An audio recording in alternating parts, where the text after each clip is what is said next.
제가 이번에 매수한 아파트 단지는 3호선, 6호선 더블 역세권에 있는 아파트이고요. 2000년대 초반에 25평을 매수를 하게 됐어요. 자, 오늘은 최근에 신혼집을 마련하신 수강생분을 모셨는데요. 재밌는 얘기 많이 나눠보도록 하겠습니다. 간단한 자기소개 좀 부탁드릴게요. 네, 안녕하세요. 저는 서대문구 거주 중이면서 서대문 쪽 회사를 다니고 있는 예비신부 갓장입니다. 반갑습니다. 이번에 내 집 마련을 하셨다고 들었는데 어떤 계기로 매수하게 됐는지 조금만 설명해 주세요. 네, 일단은 제가 이제 30대 초반이면서 결혼 준비를 하고 있는데요.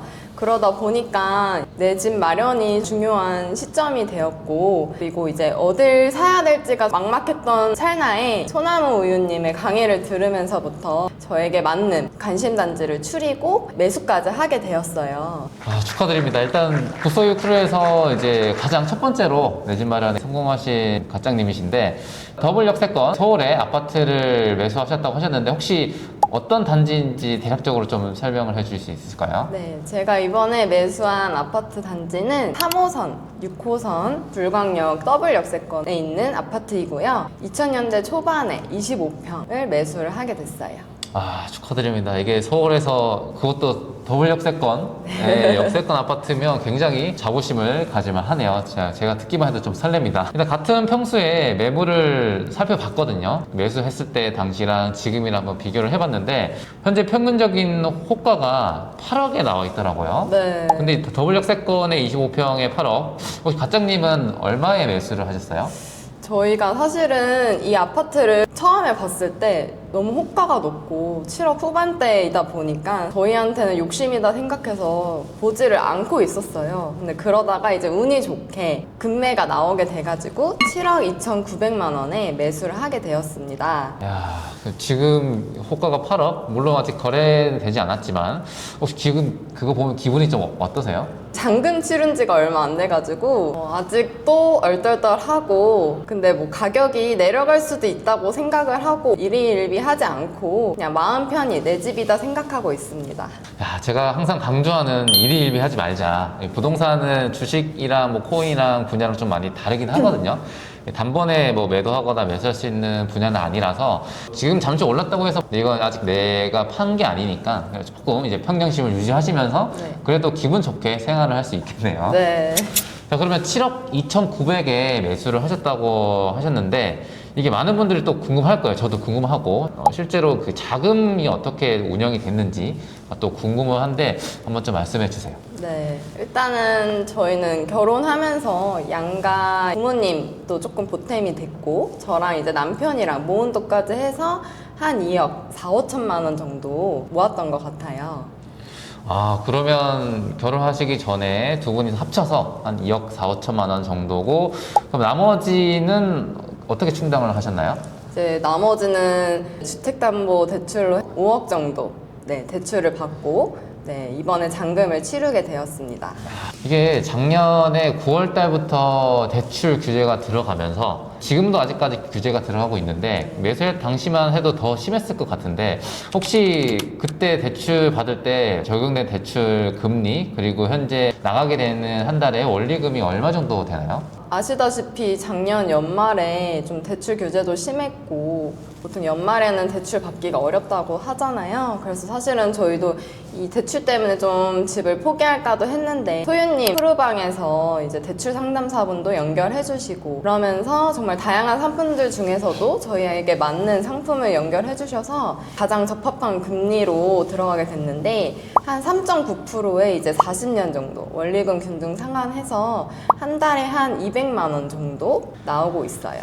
3.9%면 굉장히 잘 받으신 거거든요. 지금 그렇게 구하는 게 좀 쉽지가 않은 상태인데 평생 갚을 건 아니지만 가지고 있는 동안에는 원리금을 부담하는데 200만 원이면 처음에 그 대출을 받기 전에 생각했던 금액이랑 좀 차이가 나나요?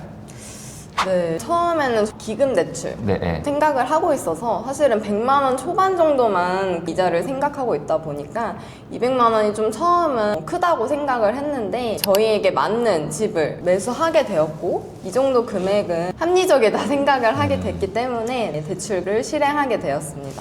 맞아요. 이게 처음에 기금대출 말씀하셨는데 기금대출은 보통 우리가 디딤돌이나 뭐 보금자리 이런 신생아 특례 대출이 있는데 그거는 금액적인 제약이 있잖아요. 네. 6억이라서 그 6억의 허들을 넘을 수가 없기 때문에 지금 사신 집이라면 6억에서 훨씬 넘어서 이제 7억대로 사셨기 때문에 기금대출을 못 받는 대신 높은 금액을 샀다고 좀 요약을 해 볼 수 있겠네요. 자, 이렇게 지금 200만 원 정도의 큰 금액이 매달 나가는 게 처음이실 거잖아요. 네. 이제 결혼하면서 이제 집 살 때 보통 대출 이자 때문에 배우자분이랑 의견차가 생기는 경우가 좀 많거든요. 네. 혹시 이번에 준비하실 때 이런 부분에서 좀 의견차가 있으셨어요? 네, 당연히 있었죠. 저는 내 집 마련을 하자라는 의견이고 이제 남편은 전세부터 시작하자라는 의견이었는데 저는 뭐 대출 이자도 생각하고 전세도 어쨌든 대출 이자가 나갔기 때문에 같이 집을 보면서 제가 생각하는 기준과 남편이 생각하는 기준을 서로 맞춰보면서 저희한테 이제 적합한 집을 고르게 되었고 지금은 정말 집을 잘 샀다고 생각하고 준비하고 있습니다. 아, 진짜 다행입니다. 이게 의견차가 좁혀지지가 않아서 집을 매수 자체를 못 하시는 분도 저는 봤거든요. 네. 근데 다행히 또 남편분이랑 의견이 또 일치가 돼서 지금 또 좋은 시간을 보내고 계시네요. 네. 아, 걱정이 정말 그래도 많으셨겠습니다. 근데 매수한 지 이제 한 달 정도 조금 지났는데 호가가 또 8억이 기분 좋게 올라 있고 근데 또 계약하자마자 또 잔금은 치른 게 아니고 보통은 한 2달 정도 잡잖아요. 그러면 지금 잔금까지는 다 끝나셨나요? 저희가 이제 11월 말 정도에 계약을 하게 됐고 중도금을 좀 빨리 내게 됐어요. 네. 그래서 12월 2일 날 중도금을 냈고 1월 15일 얼마 전에 잔금까지 모두 치르게 되었습니다. 야, 그러면 잔금 치른 지 진짜 얼마 안 됐네요. 네. 등기 권리증이 완전 따끈따끈 이제 하겠는데 또 신혼집이라서 이게 인테리어도 생각을 안 할 수가 없거든요. 네. 그래서 인테리어를 지금 진행하고 있다고 들었어요. 네, 혹시 맞아요. 그 끝나면 집 구경시켜 주시나요? 네, 지금 신혼집이다 보니까 욕심이 생겨서 네, 투자를 하고 있습니다. 소윤님 먼저 제일 초대하겠습니다. 아, 감사합니다. 네. 나중에 다음에 영상에서 또 신혼집 어떻게 인테리어 했는지에 대해서도 한번 다뤄보도록 할게요. 저는 각장님이 매수하는 과정을 옆에서 지켜봤잖아요. 네. 임장도 뭐 퇴근하고도 다니시고 주말마다 다니시고 통화도 저랑 많이 하면서 고민을 많이 하셨는데 그 고민들의 과정을 겪어놨잖아요. 네. 매수하는 동안 어떤 점이 가장 힘들었던 것 같아요? 일단은 적다면 적은 종잣돈으로 정말 똘똘한 한 채를 구하려다 보니까 조금 여러 가지 생각을 하게 되고 문제가 여러 개이다 보니까 그 중에서도 좋은 매물을 찾는 게 참 어려웠던 것 같아요. 야, 진짜 이게 현실적인 고충인 것 같아요. 나는 돈이 이 정도 있는데 처음에 얼마짜리 사야 될지도 잘 모르겠고 이게 또 집을 보고 있는데 이게 맞는 건지도 모르겠고 네. 그런 기준이 정확하게 세워지지 않다 보니까 고민이 많으셨는데 그래도 네. 저는 정말로 첫 집 마련 엄청 잘했다고 생각하거든요. 아, 네.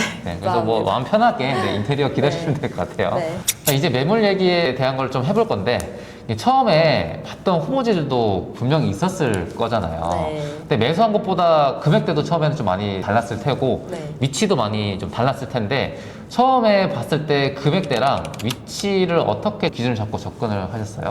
처음에는 남편이랑도 대출 이자값 때문에 기금 대출로 알아보다 보니까 6억 이하짜리 아파트만 보고 있었어요. 그래서 6억 이하 중에서도 더 저렴한 매물만 찾고 있었는데 네. 그러다 보니까는 여기랑도 거리가 멀어지고 교통편도 좀 안 좋아지고 그리고 좀 언덕이 좀 많고 남들은 별로 선호하지 않는 그런 아파트들만 보게 되더라고요. 맞아요. 처음에 보고 있는 단지들 같이 봤을 때 제가 조금 더 신중하게 생각을 해서 시야를 넓혀보면 어떨까라고 좀 조언도 해드렸는데 처음에 이제 보셨던 곳이 여기랑도 굉장히 멀었고 거의 끝집이었어요. 그 끝집이라는 거의 의미가 뭐냐면 뒤에 뭐 산이나 고가도로 때문에 좀 막혀있던 네. 곳이었잖아요. 아무리 생각해도 지금 금액대에서는 조금 더 높은 곳을 바라봐도 됐었고 거기는 일단 수요 자체가 많이 적기 때문에 그때 집을 볼 때 그런 기억이 나요. 평일에 제가 무조건 퇴근하고 나서라도 전화를 미리 예약하고 가면 저녁이라도 방문을 할 수 있다고 하셨는데 의지가 조금씩 꺾일 때가 있었잖아요. 네. 근데 그래도 매물을 좀 많이 보러 다니셨는데 그때는 좀 어떤 자세를 임하고 다니셨어요? 일단은 제가 이제 올해 3월에 결혼이기도 했고 네. 조금 마음이 급하기도 했고 지금 보러 안 다니면 내년에도 못 보러 다닐 것 같고, 그래서 그냥 지금 할 때 하자라는 마음으로 조금 간절한 마음으로 집을 보러 다니는 것 같아요. 네. 이 평일에는 보통 그런 선입견이 있거든요. 퇴근하고 나면 저녁이니까 뭐 좀 민폐가 아닐까? 네. 라는 생각하는데 실제로 평일에 가보시니까 어땠어요? 저는 오히려 평일에 상담을 좀 충분히 할 수 있었던 것 같고, 그리고 토요일 날 한꺼번에 집을 볼 수 있어서 더 좋았던 것 같아요. 맞아요. 이게 주말에는 또 사람들이 몰릴 수도 있는 기간대라서 이렇게 평일에도 상담을 충분히 받을 수 있기 때문에 뭐 매물은 실제로 안 보더라도 소장님 방문해서 네. 대화하는 것도 저는 적극적으로 좀 추천해 드리는 방법입니다. 자, 사실은 이게 정말 좀 그런데 집을 보러 다니다가 이제 매수를 이것 때문에 포기하려고 한번 했잖아요. 네. 그게 뭐였죠? 맞아요. 위기가 한 번 있었는데 진짜 현실적인 부분에서 도저히 타협이 안 되더라고요. 세입자를 먼저 구해야 하는 상황이었는데 좋은 집을 구하기 위해서 보러 다녔다 보니까 전세입자를 좀 빨리 구할 수 있겠지라고 안일하게만 생각을 했는데 소유님이 그러면 안 된다고. 이거 진짜 위험합니다. 내 수중에 정확하게 보증금이 들어오지 않은 상태에서 막연하게 언젠간 되겠지라는 식으로 남편분 아세요? 네, 얘기했어요. 그래요?